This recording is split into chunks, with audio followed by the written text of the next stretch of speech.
বন্ধুরা, ঋদ্ধি ব্লগে তোমাদের সকলকে স্বাগত জানাই।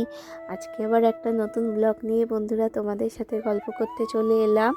আজকে তো বর্ধমানে হোলি ছিল, তো বন্ধুরা তোমরা কেমন আজকে হোলি কাটালে অবশ্যই কমেন্ট করে জানিও। আমরা তো বেশ ভালোই কাটিয়েছি, মা বেটা মিলে দুজনে বেশ ভালোই রং খেলেছি। তোমাদের দাদাকে মিস করছিলাম ঠিকই, তো কি আর করব, তোমাদের দাদা এবছরে ছিল না, সেই জন্য আমরা বাড়িতে সকলে মিলেই রং খেলেছিলাম।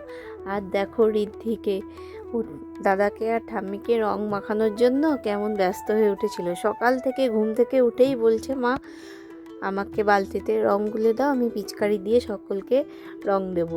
তো যাই হোক, খাওয়া দাওয়া করে ঠোরে তারপরে ওকে ঘর থেকে বার করেছিলাম। তোর ঠাম্মি আর দাদাও বসে পড়েছিল রং মাখার জন্য। ও কাউকে খুঁজে পাচ্ছিল না, সেই জন্য ফার্স্টে দেয়া শুরু করেছে দাদাকে আর ঠাম্মিকে, তারপরে আমাকে। ওর বাবা থাকলে আমরা যাই এদিক ওদিক, আমার বন্ধুদের কাছে যাই, ওর মামার বাড়ি যাই, কিন্তু তোমাদের দাদা ছিল না বলে সেই জন্য যাইনি। আমার শ্বশুরমশাইয়ের সাথেই কাছাকাছি আমার ননদের বাড়ি, তো ননদের বাড়িতে একটু রং খেলতে গেছিলাম। আর পাশে থাকে ওর একটা বুনু, তার সাথেও একটুখানি রং খেলেছিল।